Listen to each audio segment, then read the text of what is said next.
takut kehilangan pelanggan, tapi tidak takut kehilangan Allah Subhanahu wa taala. Ini sebenarnya hal yang klise Ustaz ya. Bahkan yang meninggalkan pun sebenarnya tidak tahu kalau itu nggak boleh Ustaz ya. Bahkan yang meninggalkannya pun sebenarnya tahu ini nggak boleh. Tapi kondisinya mungkin di lapangan ya Ustaz. Kondisi di lapangan yang dia orang timur tuh nggak enakan Ustaz. Oke. Orang timur nggak enakan. Betul. Ketika kondisinya dia sedang ada pelanggan, dia tuh nggak enak untuk mohon maaf, dianggapnya nanggung nih. Dianggapnya nanggung nih. Ya abisnya kita langsung ke masjid deh. Itu dua hal. Bisa dia tepat waktu sebelum takbir, 3 deh. Dia masbuk atau dia telat sama sekali. Gimana sih Ustaz kondisi seperti itu Ustaz? Iya. Sebagai bocoran saja ini, sebagai seorang ustadz, ya, alhamdulillah wassalatu wassalamu ala rasulillah wa ala alihi wa sahbihi wa man wala. Seringkali 80% pertanyaan ke ana itu seringkali adalah bukan masalah tahu atau tidak tahu, tapi enak nggak enak. Itu dia. Tapi alhamdulillah ana sangat bersyukur kepada Allah SWT dengan adanya KPMI dan munculnya para pengusaha-pengusaha yang punya komitmen dengan Islam ya, untuk menegakkan syiar-syiar Allah. Ana melihat misalnya contoh ya, insya Allah salah satu ownernya, salah satu pengurus aktif di KPMI, M-Flash. Tahu ya M-Flash ya? Bang Dani. Iya, Masya Allah, jazakallah khair. Semua M-Flash yang anak tahu, jam sholat tutup. Ya, tutup. Naisu. Betul ya? Naisu dan Naispak berarti ya? Ownernya juga insya Allah sudah belajar Islam dengan lebih baik, jazakallah khairan. Setahu anak perhatikan, Masya Allah ini Naisu. Ketika waktu azan, semua konsumennya, oh iya Ustaz. Iya. Tutup, close, tutup untuk sholat. Nah, kita ini memang enak nggak enak itu konteksnya memang dilihat dari sisi mana yang lebih penting, siapa yang lebih penting, ya kan ya. Kalau misalnya seorang muslim itu bukan cuma sekedar tahu, tapi sadar dan yakin Allah Maha Pemberi Rizki. Karena kalau dikatakan siapa umat Islam yang tidak tahu Allah Maha Pemberi Rizki, semua tahu. Betul kan? Semuanya tahu. Masalahnya sadar yakin nggak untuk itu. Allah Maha Pemberi Rizki. Ketika yakin Allah pemberi rizki, yakin hakul yakin yang itu mendarah daging dalam dirinya, maka tidak akan berat bagi dia untuk melakukan sebagaimana yang dilakukan oleh Bang Dani jazakallah khair dengan M-Flash-nya. Naiso dengan apa yang mereka jual jazakumullah khairan. Ana pernah kejadian termasuk orang yang dipersilahkan pergi gitu. Tapi ana dengan happy, dengan bangga, alhamdulillah ada yang begini. Itu ana bersyukur kepada Allah Subhanahu wa taala. Alhamdulillah ternyata ana diberhentikan transaksi ana karena azan. Itu karena transaksi Ustaz. Iya. Stop Pak, kita lagi istirahat untuk sholat dulu. Ya Allah, semoga diperbanyak yang seperti ini. Ya, itu luar biasa, itu luar biasa. Nah, dari situ Anda teringat dengan satu hadis Nabi SAW dari Ummul Mukminin Aisyah radhiyallahu anha, dan ini dalam Sahih Muslim. Man iltamasa ridallah bisakhatin nas radhiyallahu anhu wa arda anhun nas. Wa man iltamasa ridhan nas bisakhatillah sakhitallahu alaihi wa askhata alaihi nas. Barang siapa yang mencari ridha Allah dan itu membuat orang lain kesel. Ini subhanallah, sejumlah konsumen mungkin kesel dengan itu. Gimana sih? Saya lagi transaksi nih, saya lagi signing tanda tangan project ini dan yang lain sebagainya. Kamu padahal masih bisa sholat ditunda dan lain sebagainya. Kenapa kamu lebih? Misalnya ada mungkin hal itu kesal kepada dia. Tapi barang siapa yang mencari ridha Allah dan membuat kesal manusia, Allah akan ridha kepadanya dan akan membuat manusia ridha kepadanya. Sebaliknya, barang siapa yang mencari ridha manusia, membuat kesal Allah, Allah akan murka kepadanya dan akan membuat orang lain kesal dan murka kepada dia. Ini lebih menyedihkan. Maka antum perhatikan, orang-orang yang mencari ridha manusia, itu antum perhatikan. Mereka mungkin dapat simpati orang, dapat suara, dapat kepedulian, dapat aplaus, dapat apapun itu. Tapi seberapa lama mereka mempertahankan itu? Ya, mungkin mereka disukai pada momennya, tapi ternyata apa yang dia dapatkan karena mencari ridha manusia, tapi membuat Allah Subhanahu wa taala murka, menjadi kesialan orang tersebut. Apakah dia mengejar jabatan, mengejar popularitas, mengejar harta, Mungkin dia peroleh, jabatan itu dia dapatkan, popularitas itu dia dapatkan, harta mungkin dia peroleh, tapi tidak membuat orang itu jadi simpati kepada dia. Contohnya banyak. Contohnya banyak. Ya, contoh Donald Trump lah misalnya, yang paling jahat nih sekarang itu ya. Yang paling bisa kita kasih contoh dengan apalagi dokumennya siapa namanya? Jeffrey Epstein. Ya, nah itu ketika filenya Jeffrey Epstein diekspos, ini subhanallah, orang-orang yang diidolakan banyak manusia. Mereka ini pencitraan habis-habisan, menguasai media, menguasai negara, menguasai segala. Si Donald Trump, Bill Gates, dan yang lain sebagainya. Seberapa simpati manusia kepada mereka. Dan seberapa kos yang mereka keluarkan untuk mengejar ridhonya manusia. Tapi dengan begitu mudahnya Allah balik. Begitu mudahnya seluruh dunia, bukan hanya cuma muslim. Semuanya di luar Islam pun membicarakan, binatang mereka ini bukan orang. Itu subhanallah. Jadi jangan main-main dengan ridhonya Allah Subhanahu wa taala. Dalam kondisi ini Donald Trump nggak lebih baik dari Donald Bebek. Donald Bebek jauh lebih baik. Masih peduli sama ponakannya yang 3 itu. Baik. Ustaz.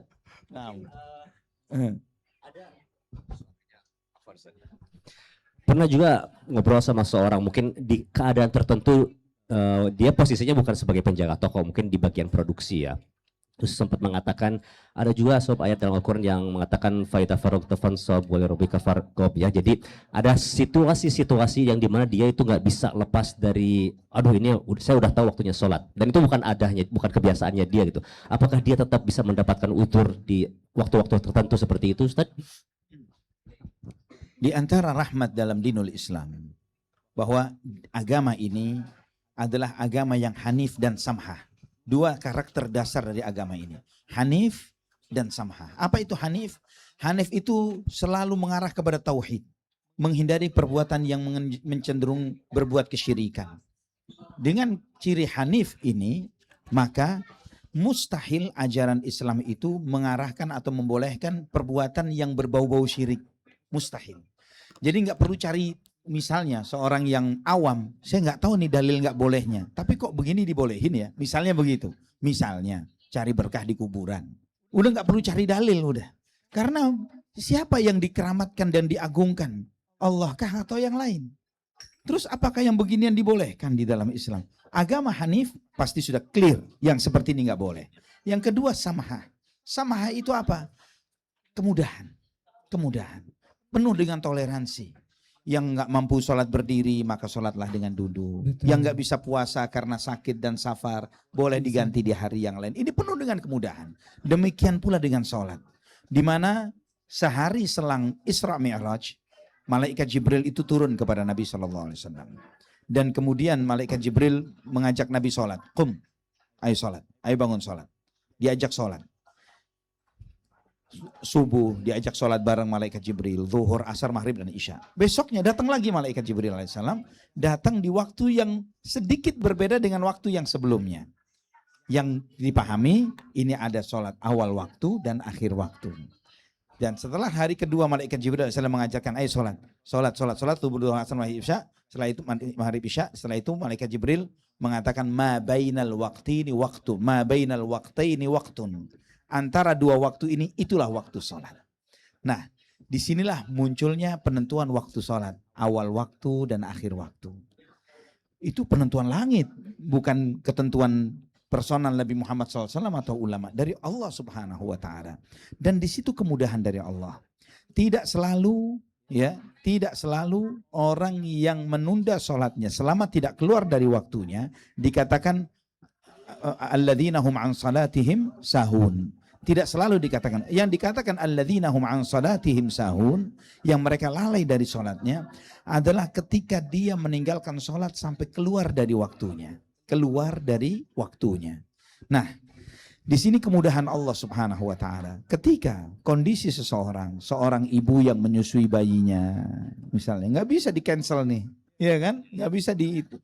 Kemudian ketika memang menungguin masakan ini nggak bisa dimatiin, dinyalain lagi, kan ada proses untuk ketika seseorang misalnya di dalam kendaraan berkendara untuk menuju suatu tempat tertentu yang dia di tol yang tidak ada rest area dan lain sebagainya, kemacetan dan lain sebagainya, dan banyak kondisi-kondisi di mana walaupun agak tertunda, tapi dia bisa berjamaah.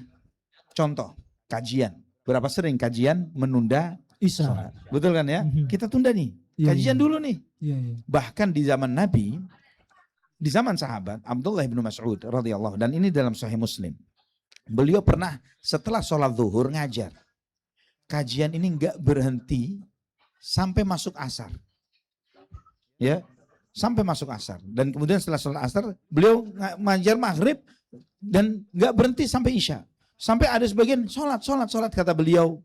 Sampai beliau membacakan hadis. Saya mendengar Rasulullah SAW bersabda, al-zuhru wal asru jami'an, wal maghrib wal isya'u jami'an min ghairi khawfin wala safarin wala matar. Hadis ini dalam Sahih Muslim. Bahwa zuhur dan asar boleh dijamak. Maghrib isya' boleh dijamak. Padahal bukan dalam kondisi khauf, bukan dalam kondisi safar, tidak sedang turun hujan. Dan ketika ditanyakan kepada beliau, kok boleh?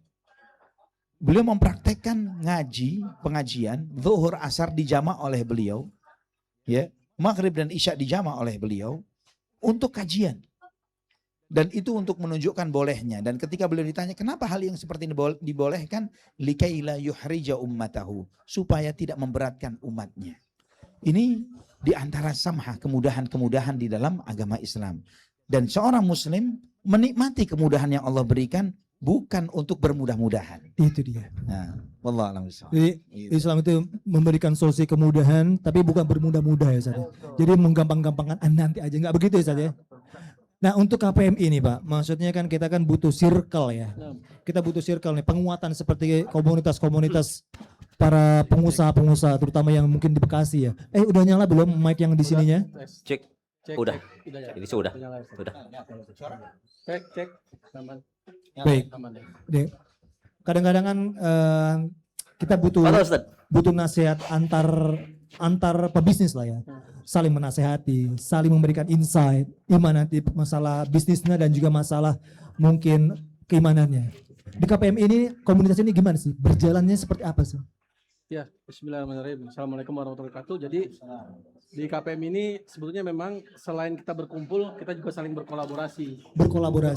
Kita saling mengingatkan atas bisnis kita ini bukan sekedar hanya mencari cuan semata, tapi juga di mana setiap bisnis kita harapkan mendapatkan keberkahan dari setiap bisnis kita ini. Tentunya kita sebagai manusia tempatnya salah dan juga kita sebagai pembisnis terkadang memang belum mempelajari fikih muamalah secara kafah, sehingga kita memang membutuhkan adanya panduan atau pengawasan dari Dewan Pengawas Syariah. Dan di situ pula pun kita juga masih terkadang dalam implementasi sehari-hari melakukan kesalahan-kesalahan, karena memang begitu kita bicara belajar fikih muamalah, kita nggak bisa langsung sekaligus memahami secara kafah. Artinya dengan bersama-sama dengan teman-teman seperjuangan yang memiliki visi dan misi yang sama secara fikih muamalah, mudah-mudahan bisa saling mengingatkan. Dimana kalau iman kita sedang turun, teman kita yang lain mengingatkan juga bahwa yang kita lakukan ini salah, asalnya seperti ini. Mungkin dari kita ini KPMI lebih ke arah situ. Jadi bukan sekedar komunitas kita mengadakan acara-acara tertentu, tapi kita juga berdasarkan acara-acara yang tidak mengandung sesuatu yang kemungkaran dan juga tentunya memberikan manfaat kepada kita. Mungkin. Baik, kembali ke Ustadz mungkin ya. Setelah tadi ada dari KPMI, mungkin sekarang masukannya Ustadz bagi seorang yang ingin memulai bisnis misalnya. Sekarang lagi musim bisnis suami istri lagi bareng-bareng biasanya baru nikah. Kira-kira apa saja yang benar-benar harus diperhatikan supaya tadi kita pertama mencari ridho Allah ya. Terus kita baru terjun pertama kali ke dalam bisnis. Tadi seperti dibilang juga banyak kesalahan di tentang muamalah ya, fil muamalah. Jadi kira-kira seperti apa jalannya, terus kita harus kemana gitu Ustaz? Ini bisnis suami istri nih. Beda lagi ya. Gitu ya. Oke, jadi ketika bisnis bareng ya suami istri ya. Yang paling alhamdulillahnya syariat ini begitu sempurna dan begitu melengkapi, Masya Allah. Ketika seorang muslim semakin dia mengkaji syariat Allah ini, semakin dia akan mensyukuri betapa dia telah dicukupi oleh Allah Subhanahu wa taala. Yang diantara bentuk Allah mencukupinya itu adalah semua hal, termasuk di dalam hal-hal transaksi ini. Dan mudahnya supaya ketika suatu bisnis itu berjalan dengan baik dan berkah, maka hindari apa yang diharamkan oleh Allah Subhanahu wa taala. Dan syukurnya adalah bahwa apa yang diharamkan oleh Allah itu sesuatu yang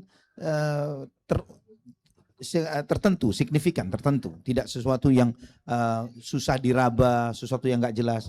Hindari misalnya transaksi yang bersifat maisir, perjudian, ya, spekulasi yang nggak jelas. Kemudian yang kedua adalah riba, jauhilah riba sekecil apapun itu, semenggiurkan apapun dikemasnya, ya. Jauhilah transaksi gharar, yaitu sesuatu yang tidak jelas, ya, beli kucing dalam karung atau karung dalam kucing. Ya, gitu ya. Ya, jauhi hal-hal yang misalnya kan hal-hal yang seperti ini, jauhi yang keempat, zalim. Jangan sampai zalim. Harus menciptakan suatu kondisi yang win-win solution, ya, di mana konsumen itu dapat untung dengan bertransaksi dengan kita pun tidak dirugikan, kita pun dapat profit dari sana. 4 hal ini pahami dengan baik dan kelasnya di KPMI. Itu dia. Gitu ya. Ustaz, menarik ketika nanti menyebutkan tentang jangan zolim, jangan goror, jangan maisir segala macam. Kita nggak bisa pungkiri sekarang tuh semakin kesini tuh semakin kesana. Gitu ya. Dengan perkembangan zaman. Iya. Sekarang dengan musimnya emas digital, Ustaz. Masya Allah, emas digital aja. Dengan Bitcoinnya sekarang ini. Iya. Itu muamalah makin kontemporer kan, Ustaz. Dan itu menjadi makin PR para asatidz untuk mengulik ilmu tersebut, Ustaz. Luar biasa. Itu kan menjadi perbincangan perbedaan ijtihad mungkin, Ustaz. Luar biasa, betul. Perbedaan ijtihad yang luar biasa. Dan sebagai kita pebisnis dan juga mungkin orang awam, ijtihad ini apakah kita cari yang enak menurut gue aja? Yang menurut selera gitu. Selera kita, wah ini kayaknya saya lebih butuh yang ini nih. Tidak sama Ustadz gitu. Oke. Ini gimana Ustadz? Dan nanti terlebih lagi di KPMI-nya, di KPMI-nya apakah dipelajari tentang hal seperti itu? KPMI terlebih dahulu. Kalau di KPMI juga memang kita faksnya akan dibuat circle-nya masing-masing nih. Properti F&B. Nanti kita akan fokus terhadap kaitannya dengan misalnya properti apa aja yang mengandung tadi goror, riba, zolim maupun maisir. Itu bisa kita kupas satu persatu. Kita lakukan bedah akad juga kepada lembaga-lembaga keuangan syariah. Ya, kredit rata-rata kan biasanya kalau dari konsumennya properti itu biasanya 90%, 80% itu kredit ya. Dia diangsur gitu ya. Nah, jadi rambu-rambunya apa-apa aja sih yang nggak boleh dilakukan, dan begitu kita lakukan secara teoristik, implementasi di lapangannya seperti apa sih yang tidak boleh dilakukan. Kadang-kadang kan perbankan juga sebagian ada yang baru hijrah, dan yang kedua juga baru pindah dari bank konvensional ke bank syariah. Dan yang kedua juga ada juga perbankan yang memang mengejar target-target. Mereka tertekan dengan target-target itu sehingga ya tadi itu meninggalkan apa yang diharamkan oleh syariat. Jadi dari kita KPMI ini memang kita buat berbagai macam bisnis untuk saling berkomunikasi dan juga tentunya didukung para asatizah yang mumpuni di bidang fikih muamalah. Salah satunya ada Ustadz Ali Hasan di KPMI Jakarta, dan di Bekasi ada Ustadz Adi. Ustadz Adi. Mungkin dari Ustadznya tadi yang tadi bermudah-mudah. Oke, terkait dengan bermudah-mudah mencari fatwa. Subhanallah, sebagian kita di dalam bisnis, dia itu mau belajar yang ribet dan rumit, walaupun kadang sebagian rumusnya ini susah untuk dicerna.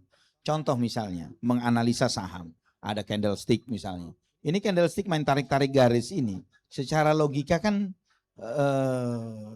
pseudoscience kalau menurut Anda pribadi ya, karena Anda mendalami terkait dengan masalah investasi di saham misalnya, dan aliran yang Anda lebih cenderung logik dan bisa diterima adalah fundamental, ya, sebagaimana Warren Buffett dan yang semisalnya, ya kan ya, mereka melihat dengan cara melihat dari fundamental bisnisnya, bagaimana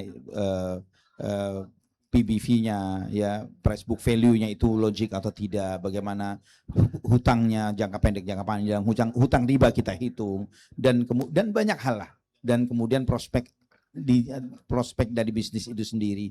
Sebagian pengusaha mau dengan susah payah mempelajari yang ribet dan jelimet seperti ini. Dia mempelajari tentang rasio-rasio dan lain sebagainya untuk membaca keuangan perusahaan dan lain sebagainya. Belajar marketing, belajar branding, belajar yang banyak hal. Branding ini main feeling doang.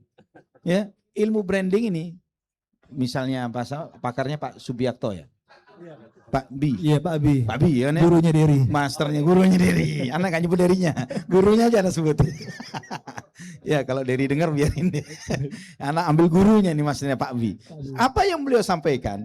Anak termasuk follow beliau di Instagram. Anak ikutin bagaimana konsep beliau tentang branding begitu ya. Anak perhatikan ini ilmu dia yang kemarin dia ajarkan di sejumlah training dan seminar. Kemudian beralih dengan bagaimana wacana milenium, generasi milenium versus Gen Z. Beliau melihat, beliaunya sendiri sebagai seorang pakar branding kebingungan, bingung.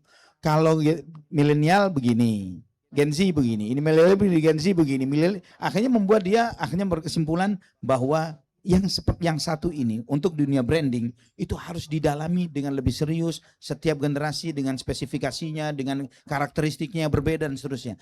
Mau dia susah payah, setiap pengusaha repot-repot beginian, tapi dia tidak mau untuk mempelajari hal yang membuat dia selamat dunia akhirat. Ini kan unik, ya. Ini aneh. Padahal apa yang dia pelajari itu untuk misalnya ada dua fatwa yang berkontradiksi. Satu boleh, satu nggak boleh. Dalam urusan dunia, profit non-profit, dia mau menganalisa supaya pilihan dia terhadap suatu keputusan dia itu bukan berdasarkan lempar koin misalnya, atau apa namanya, pakai undian, pakai konsep yang berbeda. Misalnya kalau anak sekolah apa namanya, sweet, ya, pakai sweet atau yang semisalnya, dia tidak pakai seperti itu, dia mencoba menganalisa. Nah, kenapa urusan akhirat, selamat dan tidak selamat di akhirat, dia tidak menggunakan konsep yang sama, yaitu mencoba mengetahui dalilnya. Tahu dalil. Kalau misalnya dua kontradiksi ini, pendapat itu, dia melihat berdasarkan dalilnya. Dalil Ustadz A yang mengatakan boleh, dalilnya begini, begini, begini. Dalil Ustadz B yang mengatakan tidak boleh, dalilnya begini, begini. Dari situ dia bisa mempertimbangkan kok. Mana yang menurut dia mungkin lebih rajih, lebih bisa diikuti. Lebih tidak mengikuti hawa nafsu tapi mengikuti kebenaran. Kuncinya itu, tidak mengikuti hawa nafsu tapi mengikuti kebenaran. Gitu. Baik, Masya Allah. Tapi bukan berarti kita beranggapan salah satu dari usaha itu mengikuti hawa nafsu, tidak bisa ya, karena berdasarkan dalil masing-masing, dan itu insya Allah kedua-duanya dengan ijtihad rojih dua-duanya. Tapi kitanya aja ya. Kita yang mengambilnya ya. Betul. Oke. Karena kan gini Ustaz, tadi kan kita ngebahas tentang tidak enak dengan pelanggan atau manusia, bisa dibilang secara globalnya, dan kita juga lebih enak kepada Allahnya, kita merasa aman-aman aja. Ini nggak cuma sekedar sholat, nggak cuma sekedar sholat, banyak hal kan sebenarnya. Kayak misalkan contoh, pebisnis, let's say gamis akhwat, untuk mengikuti tren ataupun untuk menservis customernya, dia harus mengikuti apa keinginannya ataupun apa yang kira-kira yang keren tanda kutip, dan itu bisa sangat tipis sekali dengan tabaruj. Kalau misalkan polos-polos aja tanpa renda mungkin, tanpa bordir mungkin, atau sekedar polos flat itu, ini siapa yang mau beli? Setiap artikel dia harus berpikir untuk mengeluarkan sesuatu yang inovatif, dan itu fitrah wanita itu suka gitu dengan keindahan.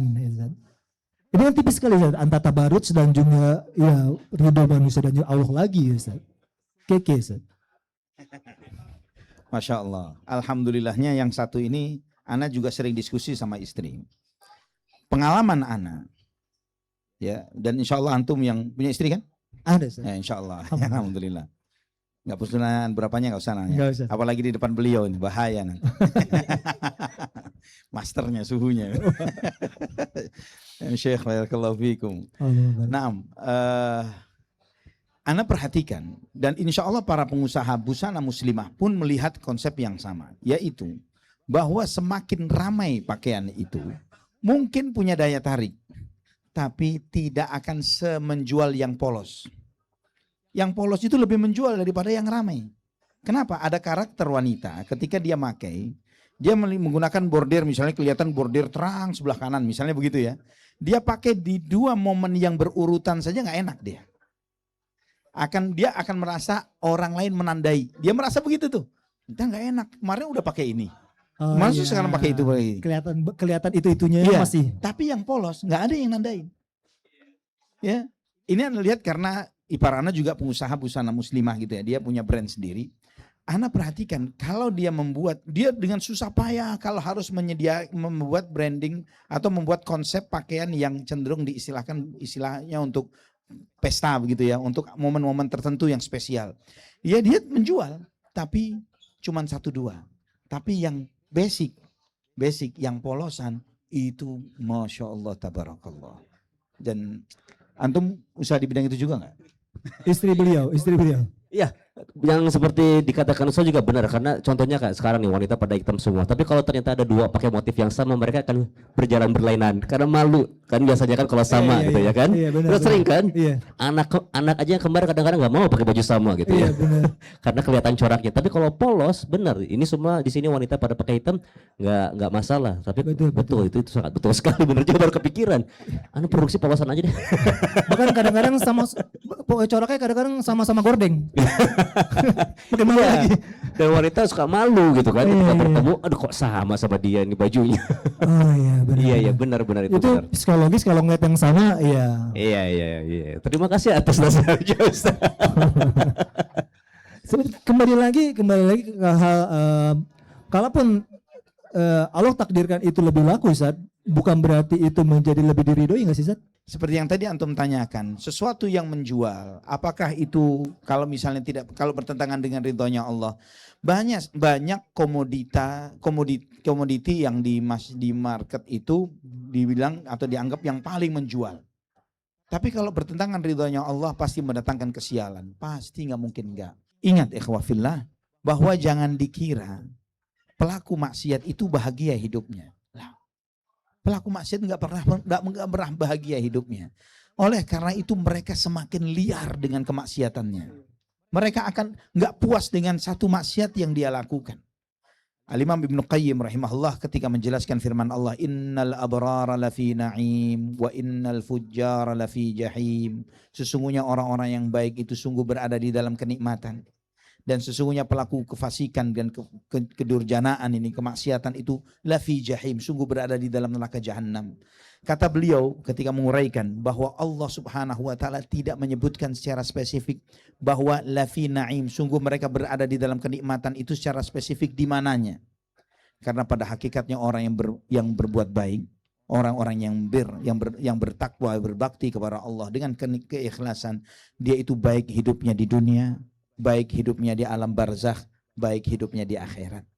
Sebaliknya, orang-orang pelaku maksiat, dia hidupnya di dunia, fa inna lahu ma'isyatan dhanka. Baginya kehidupan yang sempit hidupnya di dunia. Alam barzakh jangan ditanya. Akhirat jangan ditanya lagi. Di dunia hidupnya sempit.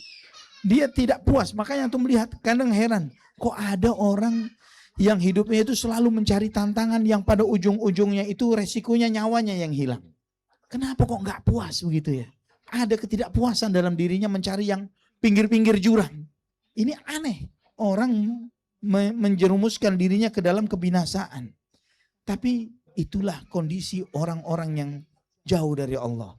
Hatinya tidak pernah mendapatkan ketenangan dan kebahagiaan. Jadi itu menjawab banyak dari apa yang antum tanya. Barakallahu fiik. Barakallahu Ustaz.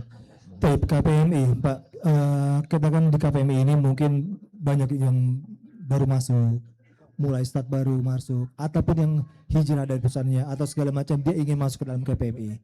Mungkin di KPMI juga nggak tahu ada kasus seperti ini atau tidak. Misalkan taruhlah pengusaha emas, ternyata antum melihat ini dia tidak ya dan biadin nih.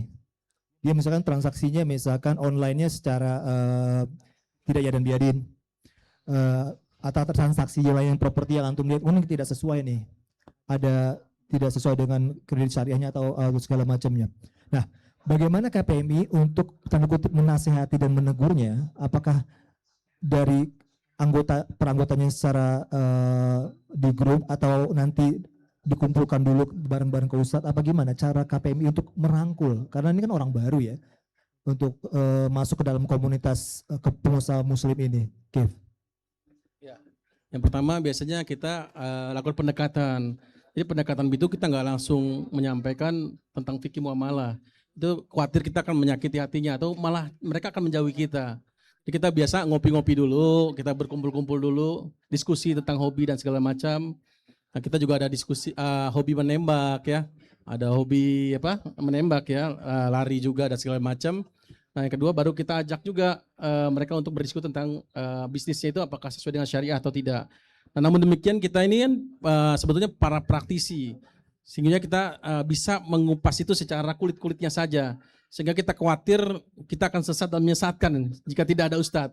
Makanya setiap kita ada kajian atau kita ada kumpul-kumpul, kita juga membiasakan adanya mengundang ustadz, asatizah, sehingga bisa menjelaskan secara rinci terkait dengan masing-masing bidang tersebut.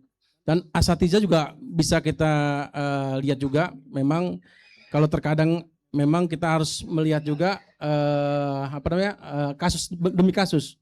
Karena memang nggak semuanya itu bisa dalam 1 hari atau 2 hari atau 1 jam 2 jam kita diskusi tentang syariat itu terselesaikan semuanya. Kadang-kadang memang Ustadz juga kita berikan juga waktu untuk menjawab semuanya secara menyeluruh. Dan biasanya juga kita juga mengajak mereka untuk mengajak temannya lagi untuk yuk kita sama-sama, tadi misalnya para pengusaha emas, yuk sama-sama kita datang berkumpul di majelis yang sama, ya, tentunya para pengusaha penjual emas, bagaimana supaya memang mereka mendapatkan ridha Allah Subhanahu wa taala tadi. Karena memang setahu saya beberapa pengusaha emas juga yang memang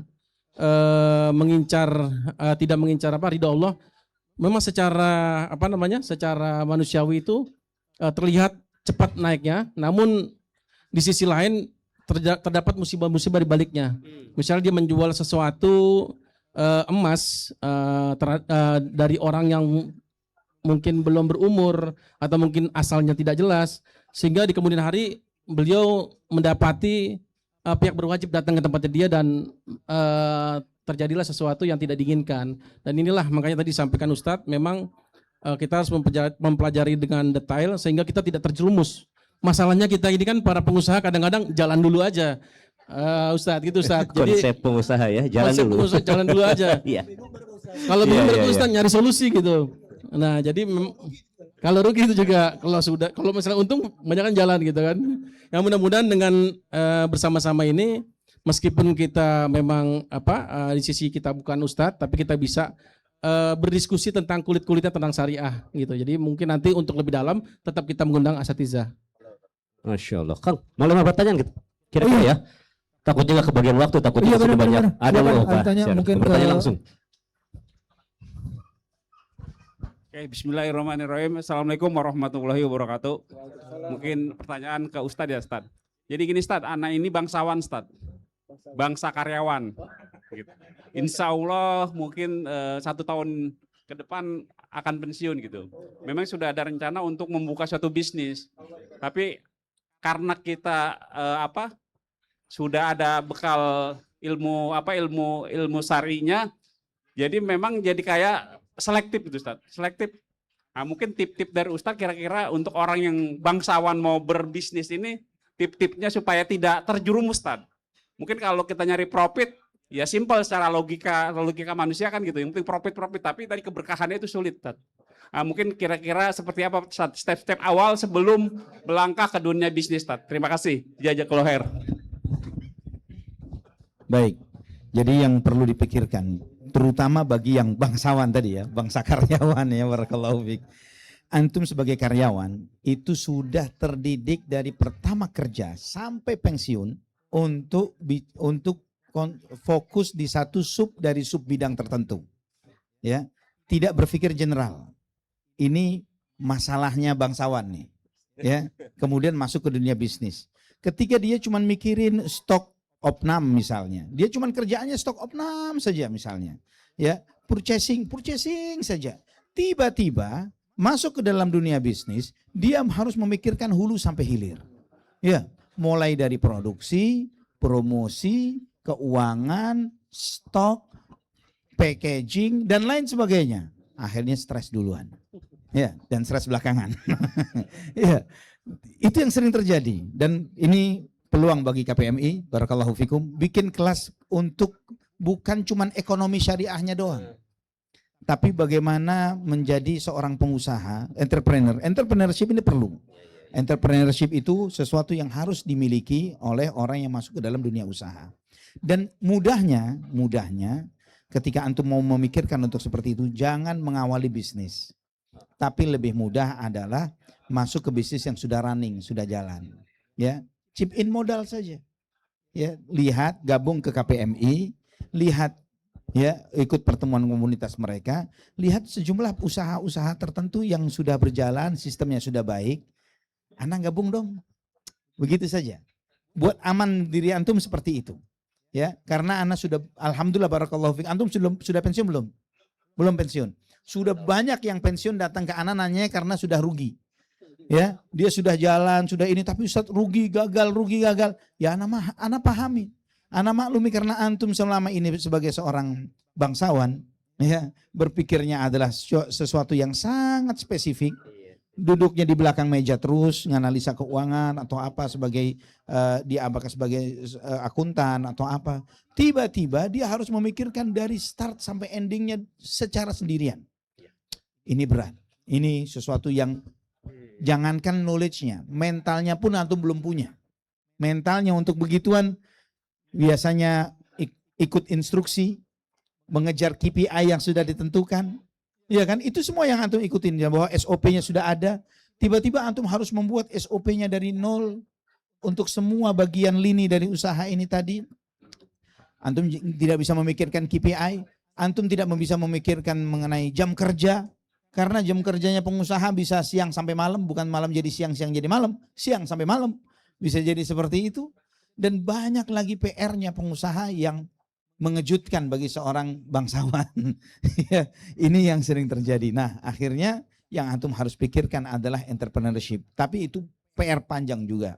Ya, daripada begitu, hal yang paling mudah bagi KPMI misalnya, itu yang sering ana berikan saran kepada teman-teman bahwa lemahnya kita KPMI ini adalah engagement dengan member.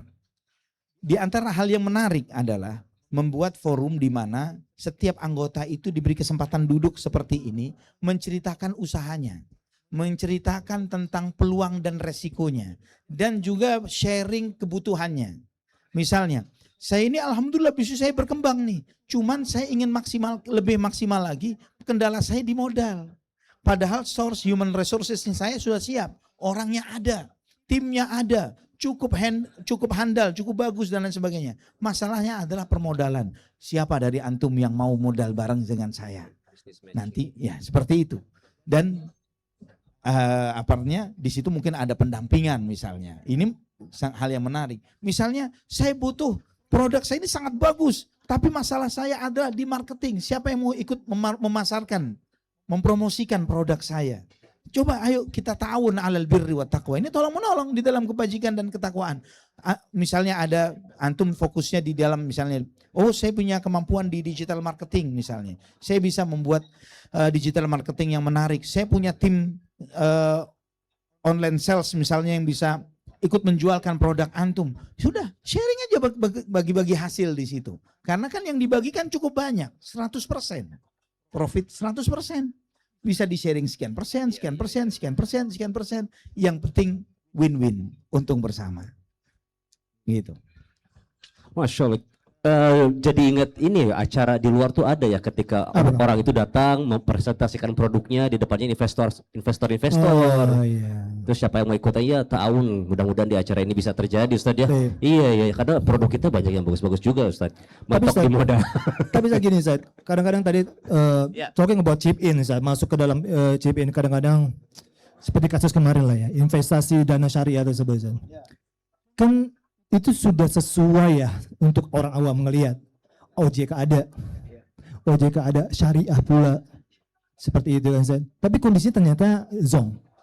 Nah, apa sih yang kita bisa lihat dari sisi Ustadz sebagai pengusaha juga dan juga dalam sisi syar'inya?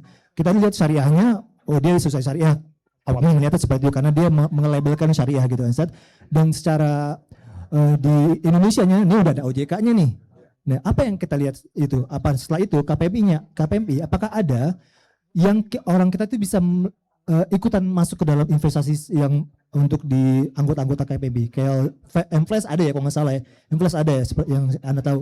Nah, kalau dari sisi Ustadz gimana Ustadz? Oke, untuk melihat pertama ikhwah fillah rahimani wa rahimakumullah, yang sesuatu yang memang perlu kita perhatikan di negeri kita, regulasi di negeri kita itu tidak selalu yang sah, artinya dilegalkan oleh DSN misalnya, Dewan Syariah Nasional, itu adalah pendapat-pendapat yang dirajihkan oleh para ulama. Seringkali adalah keputusan fatwa DSN yang itu menjadi acuan dari semua perbankan syariah dan lembaga-lembaga syariah yang ada di negeri ini adalah produk yang tidak jauh berbeda dengan produk perbankan konvensional. Jadi supaya bank syariah itu berkompetisi dengan bank konven. Maunya begitu. Akhirnya karena faktor seperti ini, sejumlah produk perbankan itu difatwakan oleh sebagian mufti DSN itu, ini dengan semua kekurangan ilmu yang ada pada diri Anda, tapi antum bisa meng-cross check ini kepada seperti Ustadz Irwandi hafizahullah, Ustadz Ami hafizahullah, dan asatidah yang lainnya, bahwa mereka merajihkan hal-hal yang pendapat yang marjuh, seperti misalnya emas digital. Contoh saja misalnya, sejumlah perbankan syariah menawarkan itu, ya. Padahal bagaimana ini bisa dilegalkan gitu ya? Dan mereka mengasosiasikan itu sebagai sebuah komoditi, dan itu adalah sesuatu yang sangat, mereka pun tahu itu adalah pendapat yang dhaif atau pendapat yang lemah. Ini sekedar contoh saja. Dan bahkan sejumlah bank syariah pun sampai melegalkan suatu transaksi yang Nabi SAW sendiri menyebutkan, idza tabaya'tum bil'ina wa raditum bizara' wa tabi'tum adnabal baqar wa taraktumul jihad sallallahu alaikum dhullan la yanzi'uhu hatta tarji'u ila dinikum. Itu terkait dengan transaksi yang disebut dengan transaksi inah. Bahwa transaksi inah itu adalah transaksi riba yang terjadi perputaran di situ itu bukan perputaran barang tapi uang. Ya, contohnya begini. Dan ini sangat terjadi, seorang ikhwah pernah telepon anak, Ustaz, anak butuh modal. Qadarullah ini anak butuh modal, dan akhirnya anak mendatangi salah satu perbankan syariah. Dia sebut nama brandnya itu, bank ini.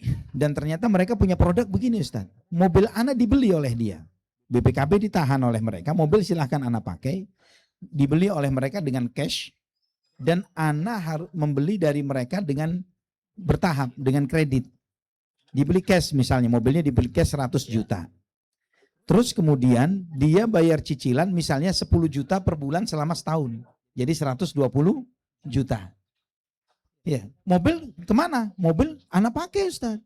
BPKB-nya doang ditahan. Ini pure apa yang disebut oleh Nabi, yaitu inah ini tadi. Ini salah satu produk perbankan syariah. Ya. Tidak ada perputaran barang.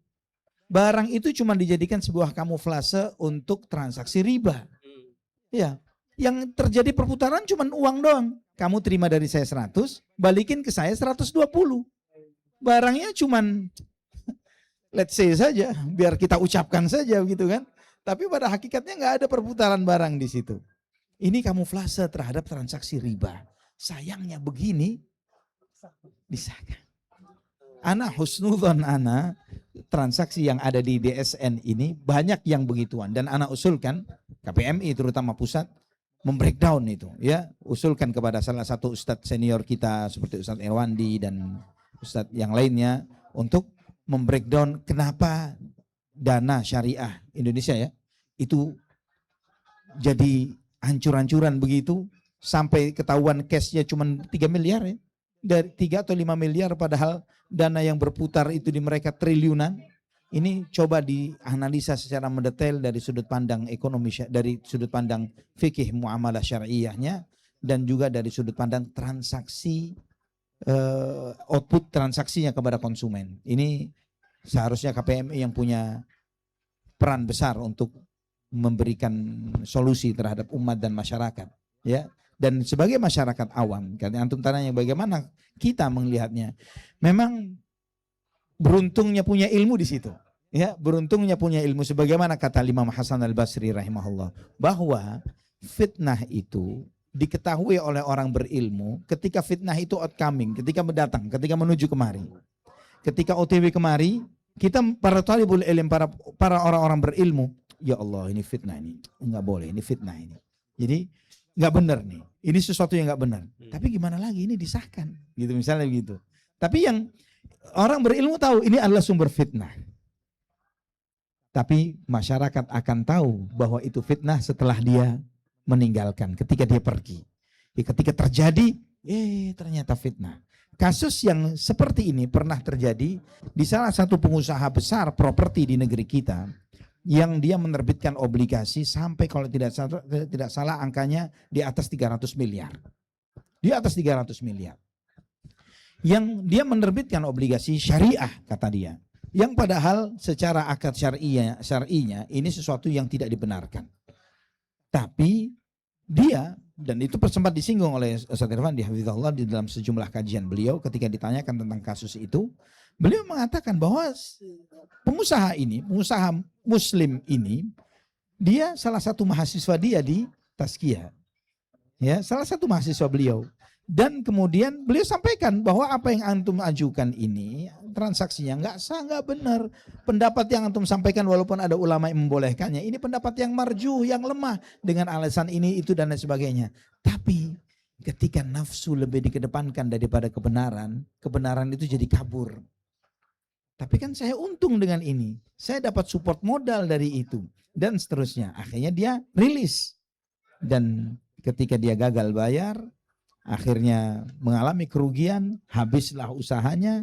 Di saat itu banyak orang berteriak sebagai korbannya. Ya, jadi satu-satunya solusi bagi kita yang awam adalah berilmu dan bertanya kepada ahli ilmu yang kompeten di dalam hal ini. Wallahu a'lam bishawab. Masya Allah. Ada lagi yang mau bertanya mungkin? Oh, ada. Silakan.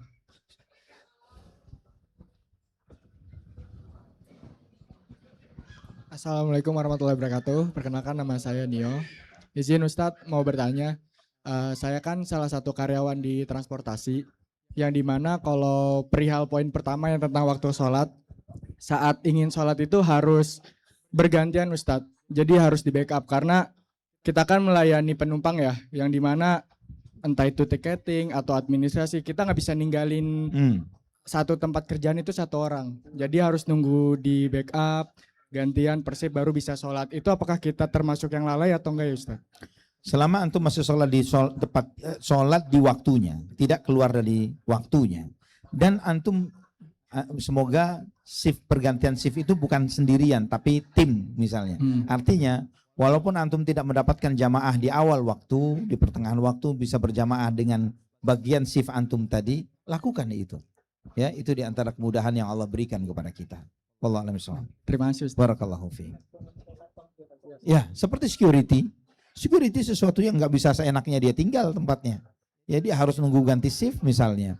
Seperti sejumlah mesin tertentu yang dia harus bekerjanya itu nggak bisa dilepas begitu saja, kecuali dia harus nunggu pengganti shiftnya untuk melihat, kalau tidak akan menimbulkan bahaya, menimbulkan masalah besar, ya kerugian yang sangat besar dan yang sebagainya.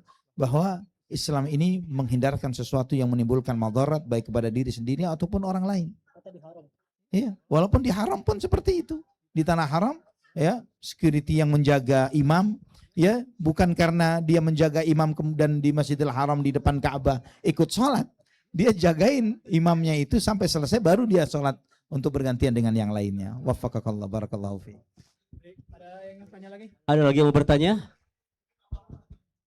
Oh ya, di belakang untuk Ibu, silakan. Oke.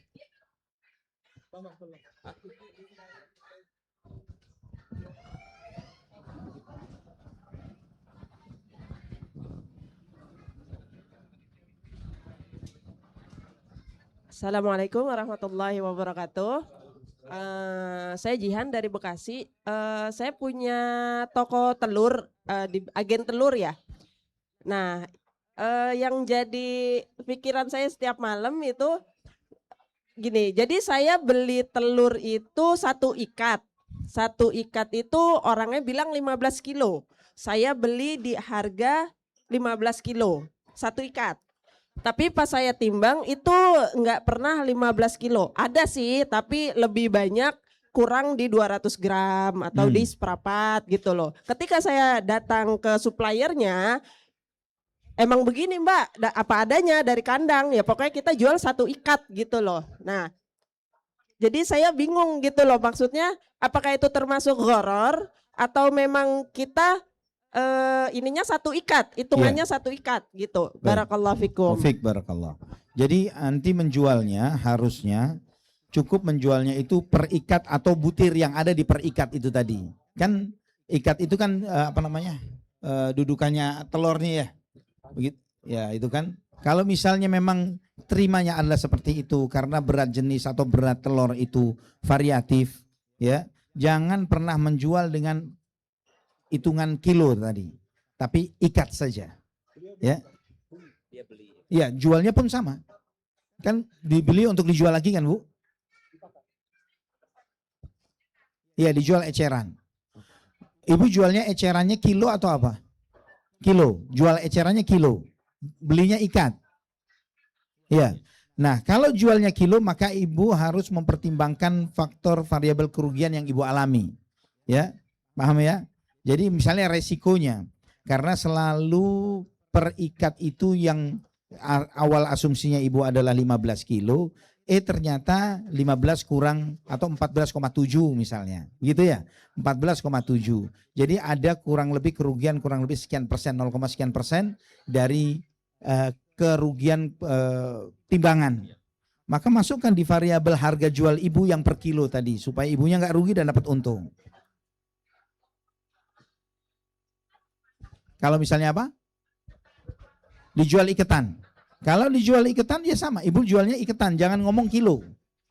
Ya, paham ya? Jangan pernah. Kalau saya mau jual ke warung-warung, kan ada yang nanya, Mbak itu satu ikat berapa? Nah loh, saya bilangnya kurang lebih sebelumnya, 7 bulan yang lalu. Semenjak sekarang ke sini saya bayarnya 15 kilo sih Bu, gitu loh. Jangan begitu Bu, ibu kan sudah pernah timbang 14, sekian. Sebut 14, sekian. Oh gitu. Ya. Tapi kalau misalnya saya sebutnya, misalnya ada yang beli tapi dia nggak nanya berapa kilo, dia cuman satu ikat berapa, saya bilang sekian, itu nggak ada masalah. Benar. Itu sudah benar. Oh ya, jazakallah khairan, barakallahu fikum. Wa jazakillahi khair, barakallahu fikum. Ustadz, ketika beliau kan belinya ikatan Ustadz, dan dia ngerasa dizolimi, ya kan? Ketika dia belinya ikatan dan dia ngerasanya dia belinya, dia bilang 15 kilo, tapi ternyata 14 something, dizolimi kan Ustadz? Dia berhak untuk membuat akad ulang nextnya dia beli per ikat aja atau gimana Ustadz? Karena mungkin selama ini ya akadnya yang seperti yang sekarang dia beli atau bisa diajukan akad sebelumnya atau gimana Ustadz? Yang anak pahami wallahu a'lam bishawab, yang anak pahami adalah supplier beliau memang menjualnya ikatan. Ya sebegitu deh. Kira-kira gitu bahasa gampangannya dia ini ya. Tapi konteksnya misalnya secara umum sayangnya masyarakat kita ini, masyarakat kita terutama di daerah, di pasar-pasar basah gitu ya, pasar-pasar tradisional, itu seringkali transaksi tidak jujur di dalam timbangan ini menjadi sesuatu yang berlaku di antara mereka, berjalan di antara mereka. Mereka menormalisasi hal itu, mereka menganggap itu mendapatkan keberuntungan kalau mereka bisa nipu, gitu ya. Dan ini Ana kebetulan punya kajian rutin di PD Pasar Jaya, di kantor pusatnya, ya, di kantor pusatnya mereka di Cikini, ya, di kantor pusatnya di Cikini. Ana sampaikan ke pejabat-pejabat di sana, antum tanggung jawabnya bukan cuma memberikan fasilitas, ya.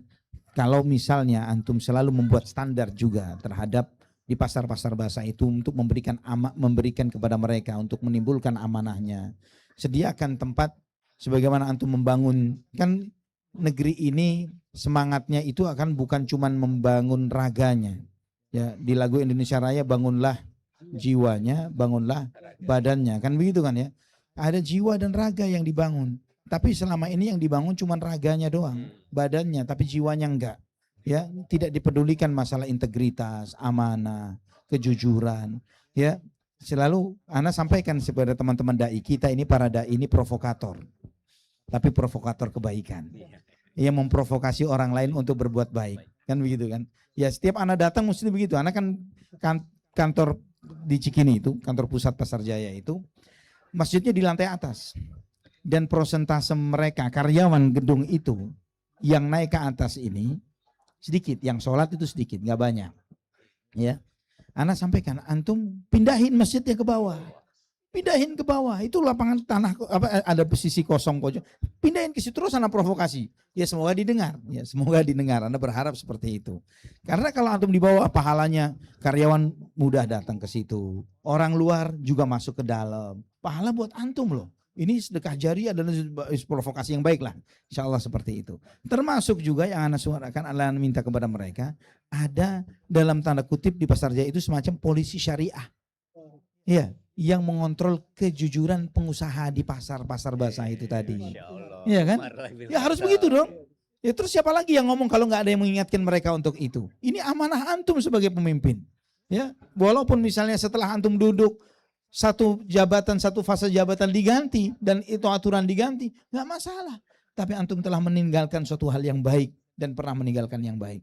Jadi ngontrol timbangan, mengontrol takaran, mengontrol semua hal itu di pasar-pasar ini. Karena wa ma yanqusul mikyal wal mizan illa ukhidhu bil mu'nah wa jawri sultan. Kata Nabi SAW, tidaklah para pengusahanya itu mulai curang dalam takaran dan timbangan, kecuali Allah akan menimpakan kepada mereka krisis ekonomi, susahnya penghidupan, dan pemimpin yang zalim kepada mereka. Itu salahnya pedagang dan pengusaha. Pemimpin yang bukan gara-gara pemimpinnya yang egois yang membuat kita jadi susah hidup, susah mencari penghidupan, susah mencari pekerjaan, terjadinya inflasi yang terus menerus, uang ini nggak ada berkahnya. Bukan karena itu, tapi karena dosanya kita. Ya, bahwa Allah tidak akan menimpakan suatu hukuman kepada suatu kaum kecuali mereka yang zalim. Allah tidak pernah berbuat zalim kepada hambanya. Kita yang zalim ke diri kita sendiri. Jadi ketika ada upaya untuk membuat para pengusaha itu menjadi semakin baik, pedagang-pedagang itu terutama di bagian bawah ini, grassroots nih, ya mereka menjadi orang-orang yang baik, pasti Allah akan memilih dari mereka pemimpin yang baik untuk mereka, untuk kita semuanya. Masya Allah. Sebelum menjelang maghrib mungkin masih ada lagi? Oh, oke, masih ada. Assalamualaikum warahmatullahi wabarakatuh. Assalamualaikum. Apa yang kita lakukan kalau menghadapi customer yang nitip harga, Ustaz? Jadi seringkali di kita misalkan harga kita jual, kan kita main di usaha kopi. Misalkan di kopi 1 kilonya 100.000, tapi tolong ya tulis 120.000 gitu. Itu gimana, Ustaz? Sekian, Assalamualaikum warahmatullahi wabarakatuh. Waalaikumsalam. Jangan antum jual akhirat antum untuk dunianya orang lain. Yang dapat untung siapa? Dia. Yang rugi akhiratnya siapa? Sendiri. Kita nanggung dosa, yang dapat untung orang. Ini sesuatu yang perlu diperhatikan terutama bagi para dai, para ustadz. Ya, jangan gampang-gampang mengatakan boleh, nggak boleh, tapi yang dapat untung orang lain. Ustadz, transaksi begini boleh kan? Boleh kan? Emang kalau anak ngomong boleh, ente kasih untung berapa buat anak? Kan nggak bakal ngasih untung dia. Ustadznya sudah bolehin, dianya dapat profit, ustadznya masuk neraka, naudzubillah. Ya, nah ini jangan sampai kita membuat rugi kita di dunia akhirat, tapi orang lain yang untung. Dunianya dia untung, dunia akhirat kita rugi. Waliyadzubillah. Dalam kondisi yang seperti itu, ini sering terjadi di masyarakat kita. Dan itulah ya, kalau di dalam transaksi yang kopi yang kiloan saja ada yang nitip harga, gimana yang besi tontonan, gimana yang semen yang per DO gitu ya. Ini titipan-titipan ini luar biasa. Dan ana sangat salut dengan sejumlah pengusaha muslim jazakumullah khairan yang ana juga sering diskusi dengan mereka. Mereka sendiri ketika pitching presentasi di sejumlah BUMN, mereka selalu mengatakan di awal bahwa kami tidak terima titipan. Ya. Terus antum dengan kondisi yang seperti ini pasti sedikit mendapatkan proyek. Enggak Ustadz, alhamdulillah dengan ana menyampaikan seperti ini proyek ana enggak berhenti Ustadz. Secara hitungan manusia ini secara logika harusnya kan nggak dapat proyek nih. Sebagian orang yang duduk di kursi jabatan tertentu ini, mereka senang kalau bisa nitip. Tapi ternyata ketika mereka pitching seperti mereka menyampaikan, maaf Pak, perusahaan kami apa adanya. Kami tidak bisa menitip harga, kami tidak bisa menitip ini, kami tidak akan memberikan apapun kecuali yang real, yang nyata di dalam transaksi. Anak ketika mendengar dia cerita seperti itu, waduh ini sedikit proyeknya. Tapi ternyata dia terus expand bisnisnya. Bahkan di antara mereka Ana melihat bisnisnya sudah, padahal dia swasta, bukan BUMN, tapi sudah nilai transaksinya sudah di atas triliun. Ya sudah triliun nilainya. Masya Allah. Berkah.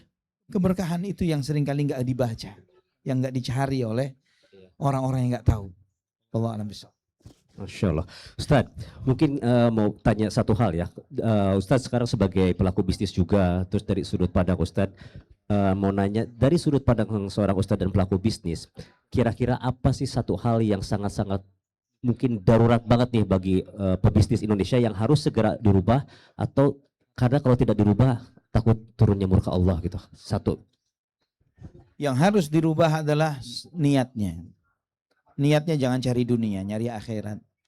Ya, kita ini kata Nabi SAW, nanti akan tiba suatu masa di mana kalian akan diperebutkan, dicabik-cabik, dihabisi oleh banyak umat. Sampai sahabat yang di zaman itu, Thauban radhiyallahu anhu, maula Rasulullah, dia, amin qillatin nahnu yawma idzin ya Rasulullah. Kita ini minoritas apa? Sampai kita dihabisi seperti itu. Bal antum yawma idzin katsir, walakinnakum ghutha'un ka ghutha'is sail. Kalian ini banyak, tapi kalian seperti buih di lautan. Dan musuh Allah akan mencabut rasa takut musuh kalian terhadap kalian. Musuh kalian sudah tidak lagi takut kepada kalian. Mau perjanjian damai model apa tetap ngebom. Ya, nggak ada rasa takut mengkhianati perjanjian, nggak ada rasa takut terhadap kalian. Kalau dulu jangan mimpi di zaman Nabi SAW, di zaman kejayaan Islam, walaupun berabad-abad sesudah era Nabi SAW, ya. Di zaman Mu'tasim billah di Bani Abbasiyah, ada seorang perempuannya teriak di penjaranya, wa Mu'tasimah, wahai Mu'tasim, di mana kamu? Saya dipenjara oleh orang kafir, oleh orang-orang Romawi. Mu'tasim, dan berita itu sampai kepada dia, maka dia langsung labbaik ya ummah, aku penuhi panggilanmu. Maka dia kirim surat kepada pemimpin Romawi, lepaskan perempuan itu, kirim ke negeri saya dengan terhormat, atau saya akan kirim tentara yang ujungnya di negerimu, ujungnya di negeriku. Depannya di negerimu, belakangnya di negeriku. Dipulangkan tuh perempuan. Nah, yang seperti ini sudah nggak ada. Udah nggak ada. Kita nggak punya lagi. Fenomena begini sudah nggak ada. Allah cabut ketakutan musuh kalian terhadap kalian. Dan sebaliknya Allah tanamkan di dalam hati kalian wahan. Apa itu? Cinta dunia, takut mati. Akui bahwa ini ada di dalam hati kita sekarang. Semua kita lakukan demi itu. Ya, boleh buat seperti ini Muslim Life Festival, tapi misinya adalah akhirat, bukan dunia.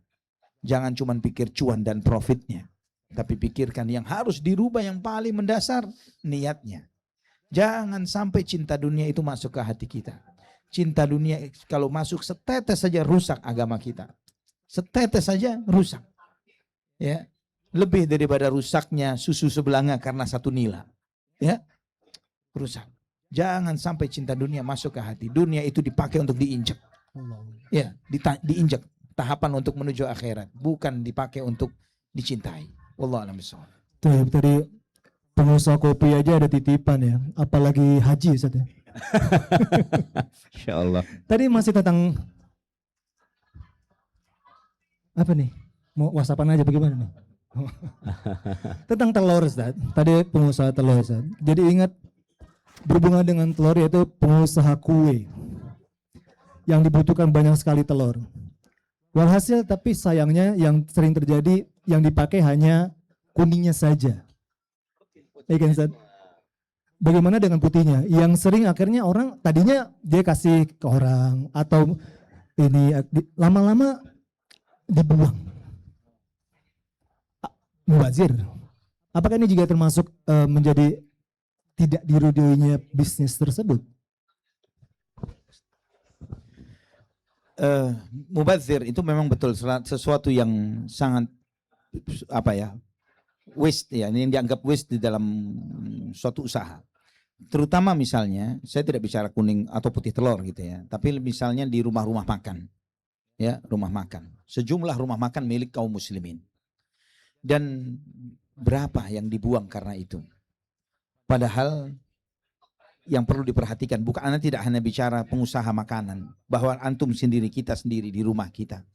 Berapa sering kita buang makanan yang sudah masuk lemari es kita, kulkas kita. Kita buang.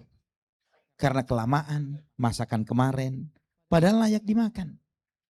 Yang sering Anda suarakan di rumah Anda sendiri, itu Anda sampaikan, boleh kamu masak lebih banyak daripada jumlah orang yang ada di rumah ini. Ada anggota rumah ini misalnya ada 7 orang, masak 10. Tapi siapkan, sudah punya stok wadah untuk berbagi makanan tiap hari. Ya, Anda selalu belanja itu mesti beli wadah untuk seperti rice balls dan semisalnya, wadah-wadah seperti itu. Jadi kalau lebih makanan bukan nunggu nanti sore, masakan sudah sisakan tiap hari, sedekah 3, sedekah 5, sedekah semampunya. Berbagi, siapa yang dapat? Siapa yang lewat depan rumah? Pedagang roti bakery, apa pemulung kah? Security komplek kah? Jangan sampai ada yang mubazir. Ya, jangan sampai belanja banyak, masuk kulkas, keluarnya untuk masuk ke sampah. Berapa banyak yang seperti itu? Anda tidak bicara pengusaha. Kita pun banyak yang seperti ini. Itu merugikan diri sendiri di hadapan Allah Subhanahu wa taala secara ekonomi, ya. Dan itu mubazir. Innal mubazirina kanu ikhwana syayatin. Mubazir itu saudaranya syaitan. Jangan kita bicara masalah pengusaha. Sedangkan kalau bicara putih telur sendiri, subhanallah, kebetulan salah seorang pengusaha kue itu, adik saya adalah salah seorang pengusaha kue. Ternyata putih telur itu dibutuhkan oleh banyak penderita gagal ginjal. Ya, penderita gagal ginjal itu butuh putih telur untuk asupan suplemen mereka, supaya ada zat tertentu yang memang mereka butuhin. Dari situ kalau antum paham, tinggal hubungin klinik-klinik hemodialisa, cuci darah, ini saya sedekahin. Ya, sedekahin, ambil per kilonya, bebas taruh display storage gitu, kulkas display gitu, ambil siapa yang butuh. Itu jadi sedekah luar biasa. Ya, kalau ngomong orang yang susah, kalau ngomong orang yang lagi senang, yang happy, yang juga membutuhkan, orang yang latihan olahraga nge-gym nih, dia butuh nih tambahan proteinnya begitu kan? Mereka butuh itu tuh untuk tambahan proteinnya. Kita putih telur nggak boleh banyak-banyak, tapi kuning telur nggak boleh banyak-banyak karena ada lemaknya, tapi putih telur butuh lebih banyak. Mereka juga perlu. Dan dulu Ibu Ana juga rahimahullah, beliau pedagang kue juga sering kelebihannya itu dimasakkan buat kami anaknya. Jadi diolah itu kan beliau, jadi seringkali US-nya itu dimasak, putih telur itu dibumbuin dengan sejumlah bumbu dapur begitu ya. Terus kemudian disajikan seperti martabak putih telur gitu, jadi martabak begitu. Enak juga dimakan begitu. Dan suplemen buat anak-anaknya banyak proteinnya, jadi gede-gede begini. Taib, masih ada waktu, silakan ingin bertanya. Masih ada mungkin 10 menit ke depan. Baik. Atau dari KPMI yang ingin disampaikan? Iya. Ada penambahan dari KPMI? Fadhol.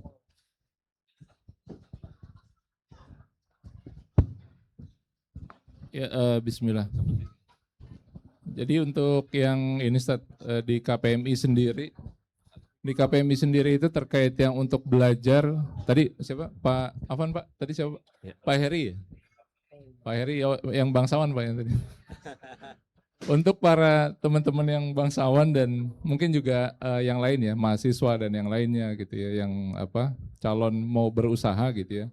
Kebetulan memang di KPMI sendiri memang sudah ada kelasnya Ustaz, di KPMI Entrepreneur School gitu. Cuman nanti ya kita akan coba terus sempurnakan gitu ya, sesuai dari masukan-masukan dari antum dan dari para asatiza yang lainnya.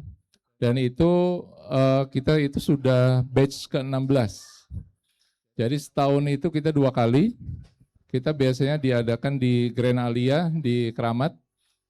Nah itu 60% itu materi tentang tauhid dan akidah dan fikih muamalah. Kemudian 40% itu materi tentang bisnis. Kebetulan Pak Sandi ini alumni KES 13 gitu. Dan ada beberapa pengurus KPMI juga itu yang sudah memang lulus Ustaz. Gitu. Jadi silakan Pak Heri dan teman-teman yang lain kalau memang berminat nanti bisa ke booth KPMI ya. Di mana? Di sini. Di belakang ini, di belakang las. Silakan bisa berdiskusi sama Pak Sandi dan teman-teman yang lain. Ini di sebelahnya juga pengurus KPMI Bekasi ini. Sepertinya sudah kenal. Paling itu aja tambahan dari Ana, Bang Reda. Syukur. Ya, Masya Allah. Oh, Masya Allah, jadi udah banyak alumni-alumninya berarti kan? Iya. Beliau saja alumni ke-13. 13. Masya Allah. Bisa daftar ya langsung di belakang ya? Ya, di belakang bisa tanya-tanya tentang apa saja yang ada program-program dari KPMI yang mudah-mudahan tentu saja bermanfaat untuk para pengusaha sekalian. Ada lagi yang ingin bertanya? Yang mau ikut ekspor juga bisa kan ya? Kemarin ke Jepang dan Malaysia walaupun nggak jadi ya? Iya. Nggak jadi gak sih? Nggak jadi. Nggak jadi. Silakan, ada yang bertanya? Ada yang bertanya lagi sebelum ditutup? Baik, mungkin sembari kita menunggu nanti azan maghrib dan mungkin di sini bisa wudhunya bergantian. Ustadz mungkin ada intitan nasihat bagi para pengusaha sekalian Ustadz. Masya Allah. Alhamdulillahnya juga ini kabar baik dari Perhimpunan Al-Irsyad. Kebetulan Anda juga ketua DPP-nya gitu ya. Alhamdulillah insya Allah kita akan buat kampus saudagar muslim. Ya, di Bogor, Alhamdulillah. Tadi Ana sempat diskusi sama Ustadz Yusuf Ba'isa, hafizahullah. Alhamdulillah investornya juga dari Timur Tengah juga. Jadi latar belakang pengusaha dan kita buat kampusnya. Jadi alumni pesantren ini bukan cuma hafal Quran dan jadi ustadz, harus jadi pengusaha. Ya, nanti kita akan membuat 9 onta, bukan 9 naga lagi. Ya, gitu ya. Gitu ya. Ya. Ajib ntar gitu. Masya Allah. Ya, kita akan membuat yang pengusaha-pengusaha muslim yang memberikan pengaruh yang baik untuk masyarakat, untuk negeri ini, bukan cuma cari cuan saja, tapi cari berkah. Ya, barakallahu fikum. Dan semoga dari berkah untuk Indonesia Ustaz. Iya benar. Dengan pengusaha-pengusaha 9 onta ini Ustaz. Insyaallah. Yang pasti setiap muslim itu keberadaannya itu pun berkah. Nabiullah Isa alaihissalam di dalam buayan itu mengatakan waja'alani mubarakan aynama kuntu, dan Allah menjadikan aku sebagai orang yang penuh berkah dimanapun aku berada. Keberadaan muslim itu berkah, ya, dan harus seperti itu. Ana tutup nasihat sedikit boleh ya, bahwa kata Nabi SAW, inna lillahi nasan ja'alahu Allahu mafatihal khairi wa maghalika syarr wa minan nasi nas man ja'alahu Allahu mafatihal syarri wa maghalikal khair fatuba liman ja'alahu Allahu mafatihal khairi wa maghalikal syarr fawailun liman ja'alahu Allahu mafatihal syarri wa maghalikal khair. Kata Nabi SAW, di antara manusia ada orang-orang yang Allah jadikan dia sebagai kunci-kunci pembuka kebaikan dan penutup keburukan melalui dirinya. Dan ada manusia yang Allah jadikan dia sebagai kunci-kunci pembuka keburukan dan penutup kebaikan bagi manusia yang lainnya. Maka beruntung orang yang Allah jadikan dia sebagai kunci pembuka pintu kebaikan dan penutup keburukan. Dan celaka orang-orang yang dia menjadi pembuka keburukan dan penutup kebaikan. Yang setiap itu membuat antum dan kita bertanya, ana di keluarga ana masuk yang mana? Di lingkungan ana masuk yang mana? Apakah pembuka kebaikan atau pembuka keburukan? Itu yang harus antum dan kita bertanya, ana masuk yang mana? Kalau kita masuk yang kedua, wal'iyadzubillah, segera taubat. Karena masih hidup diberi kesempatan untuk taubat. jadilah orang yang selalu membuka kebaikan untuk keluarga, untuk anak, untuk saudara, untuk pasangan, untuk lingkungan, untuk negara, untuk umat manusia. Allah a'lam bishawab. Baik, Masya Allah, ini semoga yang di sini dan musim live fair menjadi kunci kebaikan ya. Di sini terkumpulnya para pebisnis-pebisnis yang nggak cuma mencari cuan, tapi dia mencari keberkahan. Jadi ada baiknya yang ini alhamdulillah yang di sini tuh sambil dengerin kajian, ya kan, sebenarnya mendapatkan ilmu. Jadi di sini mendapatkan value yang lebih nih, yang dekat-dekat sini, ya kan, mendapatkan ilmu semoga nempel dan menjadi keberkahan buat kita semua. Ustaz, terima kasih atas waktunya dan juga sharingnya, dan Bapak Sandi terima kasih atas sharingnya, dan semoga teman-teman yang di sini menjadi lebih berkah dan menjadi lebih solid, dan terutama para pengusaha-pengusahanya yang ingin mengetahui tentang KPMI, silakan di belakang booth Las Rabani ada KPMI ya. Di situ programnya ada macam-macam. Baik, insya Allah kita ketemu lagi. Jazakumullah khairan wa barakallahu fikum. Wassalamualaikum warahmatullahi wabarakatuh.